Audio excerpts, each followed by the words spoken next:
Good morning everyone, this is Abhishek and today in this video we are going to study about maths. Okay, math में हमने दो चीज पढ़ लिया है, physical math and political math, मतलब types of math हमने पढ़ा था पिछले क्लास में। टाइप ऑफ मैथ क्या होता है, तो there are different kind of maths which shows different things about अर्थ।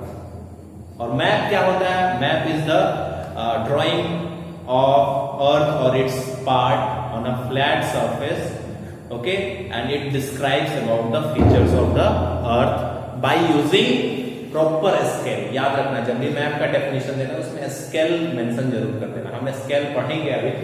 तो टाइप्स ऑफ मैप में हमने तीन तरीके का पढ़ा था, जिसमें दो हमने पढ़ लिया है। अब हम पढ़ेंगे थर्ड वाला थेमेटिक मैप। ये भी हमने पढ़ा था, thematic map. The maps which focus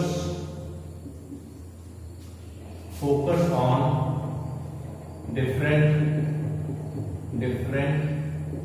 features like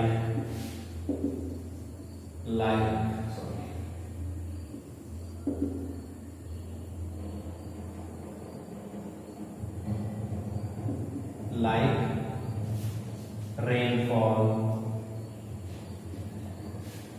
like amount of rainfall,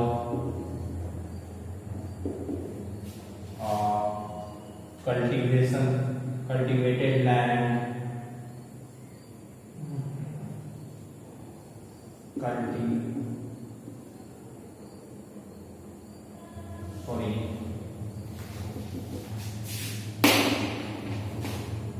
rainfall, cultivation,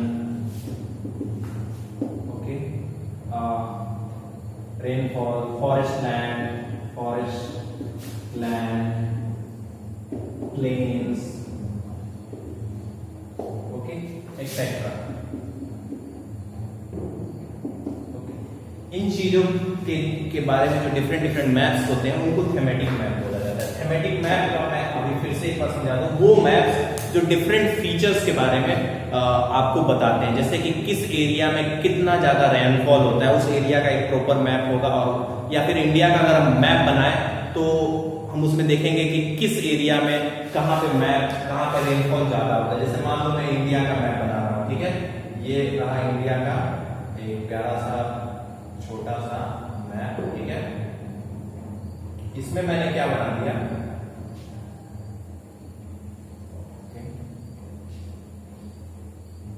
ये है। अब इसमें कौन कौन सी चीजें दिखाई जा सकती है। अगर मैं कहूं कि ये रेनफॉल शो करने वाला है, तो यहां पे दिखाया है कि this area is the most wait area. Wait area का मतलब जहां पे सबसे ज्यादा रेन होता है। ये वाला जो एरिया है ये भी सबसे ज्यादा वेट एरिया है, मतलब यहाँ पे भी सबसे ज्यादा रेन होता है, लगभग 200 सेंटीमीटर पर एनम का रेनफॉल होता है, ठीक है। इन द सेम वे ये वाला एरिया जो है वो यहाँ पे 100 सेंटीमीटर का रेनफॉल होता है, ठीक है। अगर हम कहें कि ये थेमेटिक मैप नहीं है, ये मैप कल्टीवेशन के ऊपर है, कल्टीवेशन के बारे में बताता है कि इंडिया के किस हिस्से में कल्टीवेशन ज्यादा होता है, क्रॉप्स डिफरेंट क्रॉप्स उगाए जाते हैं। तो यहाँ पे लिखेगा कि this area is important for cotton, यहाँ पे कॉटन सबसे ज्यादा उगाया जाता है। ये जो एरिया है ये छत्तीसगढ़ और मध्य प्रदेश वाला एरिया, यहाँ पे राइस की खेती सबसे ज्यादा होती है। इन द सेम वे जो यूपी वाला ये वाला हिस्सा है, यहाँ पे गन्ना और वीट, गन्ना मीन्स शुगर केन और वीट, इसकी खेती सबसे ज्यादा होती है। तो ये सब जानकारी हम थेमेटिक मैप से यूज कर सकते हैं। थेमेटिक मैप पे बहुत सारी चीजें दिखाई जाती हैं, रेलवे के लिए या फिर कहां से फॉरेस्ट लैंड कहां पे, जैसे कि ये वाला हिस्सा, अगर ये फॉरेस्ट मैप होगा तो ये वाला हिस्सा दिखाएगा कि भारत में सबसे ज्यादा फॉरेस्ट इस सेंट्रल इंडिया में पाए जाते हैं। Got it? With such things we can get to know about earth और its surface by using thematic map. Thematic map में हम यही सब चीजें, किस एरिया में कितना रेनफॉल होता है, क्लाइमेटिक कंडीशन कैसा होता है, ये भी बताया जा सकता है कि यहाँ का जो क्लाइमेटिक कंडीशन है वो काफी हॉट होता है कोल्ड होता है, ये जो कोस्टल एरियाज के क्लाइमेटिक कंडीशन है वो क्या होते हैं, काफी मॉडरेट होते हैं। ठीक है, सब चीजें जिन मैप पे दर्शाई जाती हैं, अलग अलग उनके मैप बनाए जाते हैं, उनको बोला जाता है थीमेटिक मैप। ठीक है, बहुत इजी था थीमेटिक मैप। ओके,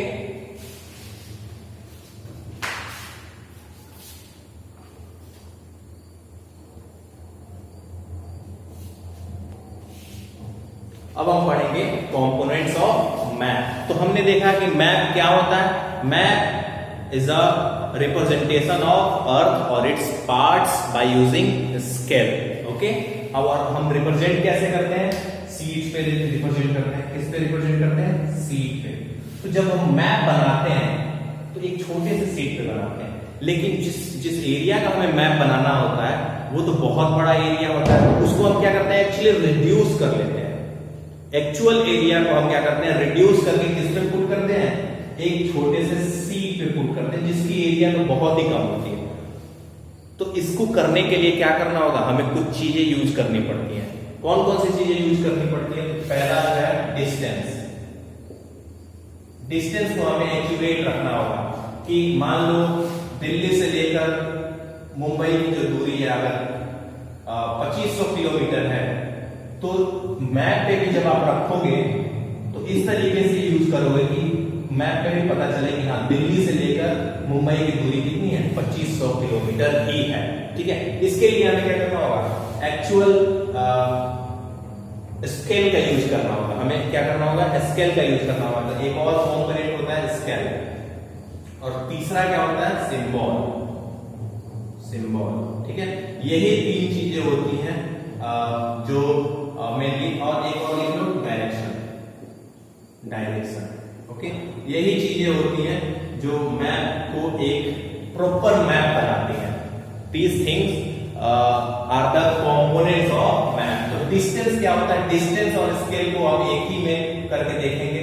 ठीक है, तो डिस्टेंस क्या होता है, we make big or we represent big cities or big towns or you can say big countries map on a single small sheet.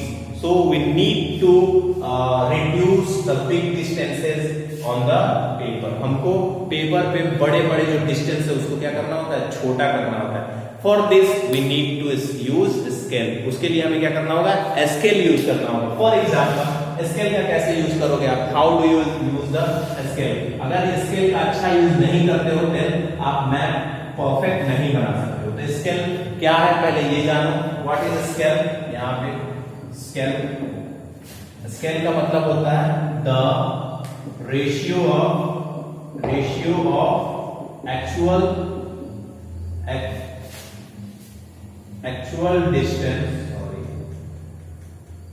actual distance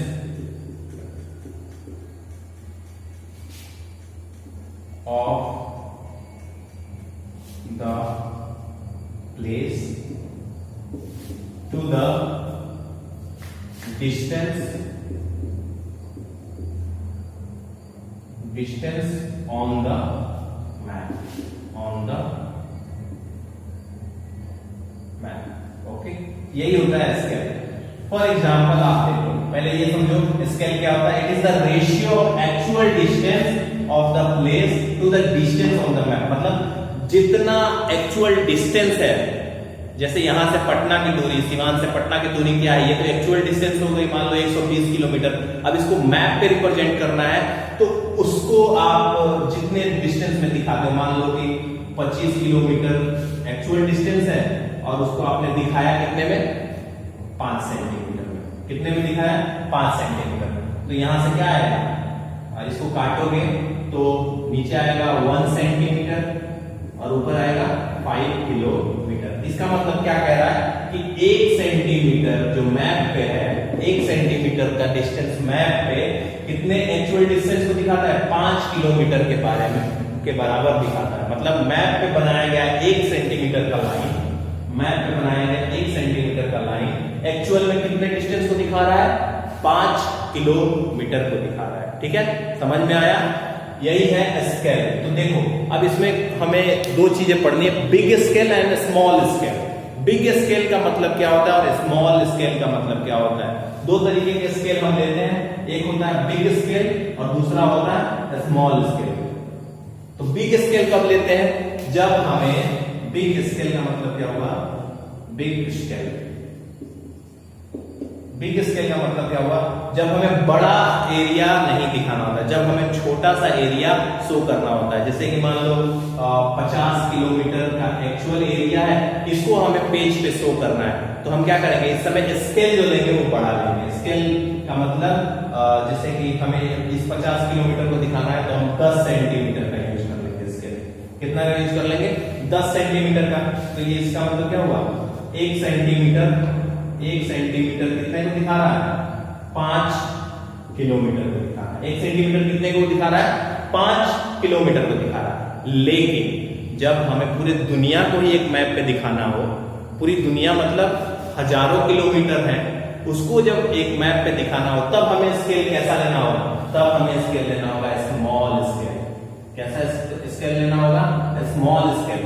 small scale कैसे लोगे, जैसे कि आपको मान लो यहां से लेकर अमेरिका तक की दूरी बतानी है, अमेरिका को भी रखना है फ्रेम में और इंडिया को भी फ्रेम में रखना है। तो अमेरिका से इंडिया की दूरी कितनी है, लगभग 25,000 किलोमीटर। कितनी है, 25,000 किलोमीटर। आपके पास सीट इतना ही बड़ा है, जितना बड़ा आपने 50 किलोमीटर का एरिया दिखाया था, उतना ही बड़ा सीट है आपको, और उसमें अब कितना दिखाना है, लगभग 25,000 किलोमीटर का एरिया दिखाना है। तो आप यहाँ पे क्या करोगे, कौन सा स्केल यूज करोगे, बिग स्केल या स्मॉल स्केल?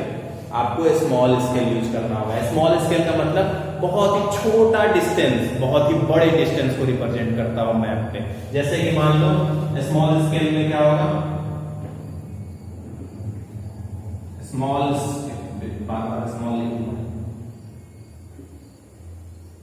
स्केल में क्या होगा, आप दिखा रहे हो 5,000 किलोमीटर बराबर क्या, उसको कितना से दिखा रहे हो, तो 5 सेंटीमीटर से दिखा रहे हो। कितना से दिखा रहे हो, 5 सेंटीमीटर। जब इसको आप काटोगे तो क्या पता चलेगा कि 1 सेंटीमीटर का मतलब यहां पे क्या हुआ, 1 सेंटीमीटर। मैप पे 1 सेंटीमीटर कितना डिस्टेंस एक्चुअल में है, मैप पे 1 सेंटीमीटर का डिस्टेंस कितना है, लगभग 1000 किलोमीटर। 1000 किलोमीटर मतलब मैप का 1 सेंटीमीटर। अगर मान लो यहां से मैप बनाया गया, ये साउथ अमेरिका है और ये अफ्रीका है, ठीक है, इन दोनों के बीच की दूरी अगर हमें शो करनी है, तो ये जो एरिया है 1 सेंटीमीटर का एरिया क्या बताएगा, 1 सेंटीमीटर का एरिया बताएगा 1000 किलोमीटर। ठीक है, तो ये बड़ा जब मैप हमें शो करना होता है, बड़े एरिया को दिखाना होता है, ठीक है, बड़े एरिया को छोटे स्केल पे दिखाना होता है, छोटे सीट्स पे दिखाना होता है, तो हमें स्केल जो यूज करते हैं वो कैसा स्केल यूज करते हैं, स्मॉल स्केल यूज करते हैं। और जब छोटे एरिया को दिखाना होता है पेपर पे, मैप पे, तो हम कैसा स्केल यूज करते हैं, बिग स्केल यूज करते हैं। ठीक है, बिग स्केल अक्सर हम किस में यूज करते हैं, जब हम बिल्डिंग वगैरह बनाते हैं तब बिग स्केल का यूज करते हैं। लेकिन जैसे ही हम किसी कंट्री या फिर किसी स्टेट का मैप बनाते हैं, तो कोई भी स्टेट छोटा नहीं होता है, सारे स्टेट 100 किलोमीटर 500 किलोमीटर के एरिया में होते हैं। तो उनका जब भी मैप हम शो ड्रॉ करेंगे तो स्मॉल स्केल कौन सा लेंगे, स्मॉल स्केल। स्मॉल स्केल का मतलब कम डिस्टेंस, बहुत ज्यादा डिस्टेंस को शो करेगा। मैप पे दिखाया गया डिस्टेंस, एक्चुअल डिस्टेंस को बहुत ज्यादा शो करेगा, उसको बोलेंगे स्मॉल स्केल। उल्टा रहेगा, स्मॉल स्केल यूज किया, इसका मतलब हमें क्या दिखाना है, बहुत ही बड़ा एरिया दिखाना है। ठीक है, और बिग स्केल हमने यूज किया, इसका मतलब हमें छोटा एरिया दिखाना है। उल्टा है एक दूसरे के, ये ऐसे आप लोग समझ सकते हो। Got it?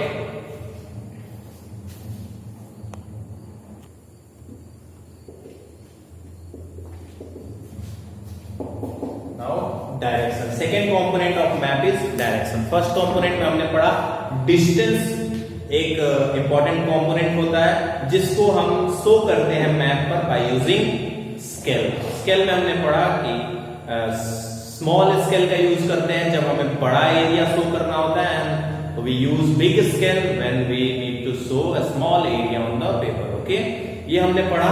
कैसे कन्वर्ट करते हैं वो भी आपने देखा। हम एक्चुअल लेंथ को ऊपर रखते हैं और जो स्केल का लेंथ हमारा एक्चुअल में मैप में होता है उसको नीचे रखते हैं, और जब उसको डिवाइड करते हैं तो पता चल जाता है 1 सेंटीमीटर बराबर 50 किलोमीटर या 100 किलोमीटर, जो भी दिखाना दिखाते हैं। अब नेक्स्ट इंपॉर्टेंट चीज है मैप का, वो है डायरेक्शन। तो डायरेक्शन के बारे में आप बचपन से पढ़ते आए हो। डायरेक्शन एक कार्डिनल डायरेक्शन होता है और एक इंटरमीडिएट डायरेक्शन होता है। Direction are of two type. तो हमें पहले cardinal direction, the 4 important direction, the 4 main direction are called cardinal direction. The 4 main direction are called cardinal direction. अब ये मत पूछना कि चार कौन कौन से डायरेक्शन होते हैं, तुमको पता होना चाहिए कार्डिनल डायरेक्शन।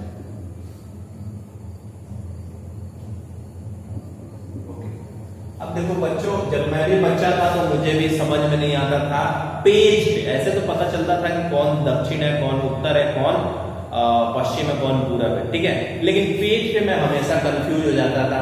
और मैप किस पे बनता है? पेज पे बनता है। तो पेज पे डायरेक्शन को आइडेंटिफाई करना बहुत जरूरी होता है, इसलिए हम डायरेक्शन पढ़ रहे हैं, क्योंकि आपको भी पता चलेगा सूरज पूरब से उगता है, उसी के हिसाब से आप डायरेक्शन को क्या कर सकते हो, आइडेंटिफाई कर सकते हो। लेकिन पेज पे सूरज कहाँ होगा? पेज के लिए आपको एक ट्रिक जानना होगा। तो पेज को जब हम ऐसे रखते हैं अपने सामने, तो जिसका ऊपरी वाला हिस्सा होता है हमेशा उसको हम नॉर्थ डायरेक्शन रखते हैं। उसको क्या रखते हैं? North direction. जब आपको नॉर्थ पता चल गया तो आपको पता है कि नॉर्थ के अपोजिट वाला डायरेक्शन क्या होता है? साउथ होता है। नॉर्थ के अपोजिट वाले डायरेक्शन को क्या बोलते हैं? साउथ बोलते हैं। अब नॉर्थ के राइट साइड वाले को बोलते हैं ईस्ट, और ईस्ट के अपोजिट वाले को बोलते हैं वेस्ट। ये है cardinal direction. This is cardinal direction. Got it? अब इंटरमीडिएट डायरेक्शन क्या होता है? इन कार्डिनल डायरेक्शन के बीच की जो डायरेक्शन होती है उसको इंटरमीडिएट डायरेक्शन बोलते हैं। तो इंटरमीडिएट डायरेक्शन ये हो गया, इसको बोलेंगे नॉर्थ ईस्ट। क्या है ये? नॉर्थ और ईस्ट में, उसको बोलेंगे नॉर्थ ईस्ट। ये क्या है? और जब भी हम इंटरमीडिएट डायरेक्शन लेते हैं तो नीचे वाला जो डायरेक्शन होता है, जो मेन डायरेक्शन होता है, उससे लेते हैं। जैसे कि ये है, ये कहां पे है? साउथ ईस्ट है। तो ईस्ट साउथ नहीं बोलेंगे, इसको हम क्या बोलेंगे? साउथ के अकॉर्डिंग है, तो साउथ ईस्ट। ये कौन सा डायरेक्शन होगा? South east. In the same way ये कौन सा डायरेक्शन होगा? South west. ये कौन सा डायरेक्शन हुआ? South west. वेस्ट साउथ नहीं बोलेंगे तो साउथ वेस्ट बोलेंगे। और ये कौन सा डायरेक्शन हुआ? North west. North west. तो इंटरमीडिएट डायरेक्शन हम दो चीजों के, दो डायरेक्शन के रेस्पेक्ट में लेते हैं, नॉर्थ और साउथ के, ठीक है। नॉर्थ और साउथ के ही रेस्पेक्ट में लेते हैं। जैसे कि नॉर्थ ईस्ट लेना है, मतलब ईस्ट के बीच में, इन दोनों के बीच में कहीं डायरेक्शन लेना है तो वो नॉर्थ ईस्ट होगा। इन दोनों के बीच में लेना है वो साउथ ईस्ट होगा। और इन दोनों के बीच में लेना है तो ये साउथ से ही लेंगे, साउथ वेस्ट होगा। और इन दोनों के बीच में लेना है तो ये नॉर्थ से ही लेंगे, नॉर्थ वेस्ट, ठीक है। ये है इंटरमीडिएट डायरेक्शन। Got it? हमने पढ़ा कार्डिनल डायरेक्शन और इंटरमीडिएट। अब मैप में इसका हम कैसे यूज कर सकते हैं? मैप में जैसे मान लीजिए एक सीट है, तो हमेशा मैप में आप देखना यहाँ पे एक बड़ा सा एरो बना दिया जाता है इस तरीके से। जिस दिशा में वो एरो होगा उस दिशा को बोलेंगे नॉर्थ, और इसी को बोलते हैं नॉर्थ एरो। तो जिस दिशा में, अगर किसी मैप में आपको ऐसे लिख दिया हो कि ये है नॉर्थ, नॉर्थ एरो, तो इसका मतलब आपको मैं कहूं कि मान लो कि ये नॉर्थ एरो इस सीट में ऐसे है, इस तरह, तो मैं कहूँ आप इंडिया को बनाओ यहाँ पे, तो आप इंडिया का नॉर्थ वाला हिस्सा फिर ऐसे बनाओगे। इंडिया का नॉर्थ वाला हिस्सा जम्मू एंड कश्मीर है ना, तो ये वाला हिस्सा इंडिया का ऐसे बनाओगे, ठीक है। ये नहीं नॉर्थ अगर इधर लिखा हुआ है और आप फिर से मैप बनाना ऐसे शुरू कर दो तो ये गलत हो जाएगा। नॉर्थ जहां पे रहेगा उसी हिसाब से आपको क्या करना होगा? बनाना पड़ेगा। तो हर एक मैप में आप देखोगे कि नॉर्थ जो डायरेक्शन होता है वो ऊपर की तरफ होता है, इधर नहीं होता है, ठीक है। हमेशा वो कैसे होता है? ऊपर की तरफ होता है। इसको बोलते हैं नॉर्थ एरो, हमने पिछली क्लास में पढ़ा है। यही इंपॉर्टेंट है इसका डायरेक्शन का, नॉर्थ। और उसके बाद से तो आप आसानी से पता कर सकते हो। जैसे मैं एक एग्जांपल देता हूँ इंटरमीडिएट डायरेक्शन का। मैं आपसे पूछूं ग्लोब पे, ग्लोब तो एक बहुत बड़ा वर्ल्ड मैप पे आपसे पूछूं कि इंडिया कहां पे लाई करता है, तो आपको पता है कि इंडिया ऊपर नॉर्दर्न हेमिस्फीयर में लाई करता है, तो आपने बता दिया कि नॉर्थ में लाई करता है। मैं पूछूं कि नॉर्थ और प्रिसाइजली बताओ कि नॉर्थ के बावजूद और कहां पे लाई करता है, तो आप कहोगे कि नॉर्थ में तो है लेकिन ये ईस्ट के बीच में, नॉर्थ और ईस्ट के बीच में, हम कहेंगे कि ये नॉर्थ ईस्ट में, इंडिया के सॉरी अर्थ के ये किस हिस्से में, नॉर्थ ईस्ट हिस्से में, ठीक है, ऐसे पता कर सकते हैं। उसी तरह से अगर आप बिहार के बारे में पूछोगे कि बिहार भारत के किस दिशा में है, तो आप कहोगे बिहार भारत के नॉर्थ ईस्ट सिचुएशन में, नॉर्थ ईस्ट डायरेक्शन में। आप इस इनडायरेक्ट मींस इंटरमीडिएट डायरेक्शन का भी इस्तेमाल कर सकते हो, क्या करने के लिए, एग्जैक्ट लोकेशन बताने के लिए। Got it? समझ गए? ओके।